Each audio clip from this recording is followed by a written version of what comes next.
अथ रामायकार्षि महात्म।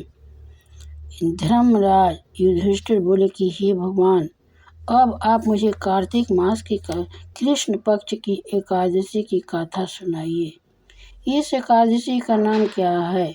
रामा एकादशी है, रंभा एकादशी है, तथा इससे कौन सा फल मिलता है, सो सब विस्तार पूर्वक कहिए। श्री कृष्ण भगवान बोले कि हे राजन, कार्तिक मास की कृष्ण पक्ष की एकादशी का नाम रामा है।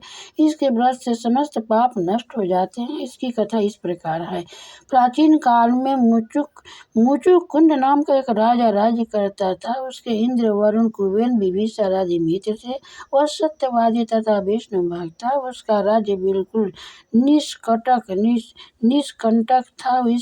उसके एक उत्तम चंद्रभागा नाम की लड़की उत्पन्न हुई।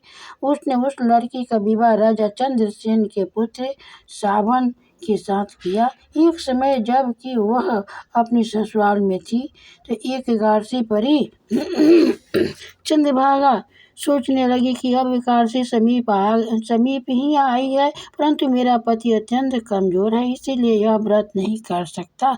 परंतु मेरे पिता को कठिन आज्ञा है। जब 10वीं आई तब राज्य में ढिढोरा पीटा गया। उसको सुनकर शोभन अपनी पत्नी के पास गया और बोला कि हे प्रिय, तुम मुझे कुछ उपाय बतलाओ, क्योंकि मैं व्रत करूंगा तो मैं अवश्य ही मर जाऊंगा।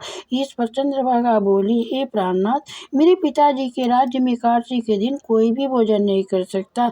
यहाँ तक कि हाथी, घोड़ा, ऊंट, पशु आदि भी तीन अन्न, जल आदि ग्रहण नहीं करते। फिर यहाँ मनुष्य कैसे भोजन कर सकते हैं? यदि आप भोजन करना चाहते हैं तो दूसरे स्थान को चले जाइए, क्योंकि यदि आप इसी स्थान पर रहोगे तो आपको व्रत अवश्य ही करना पड़ेगा।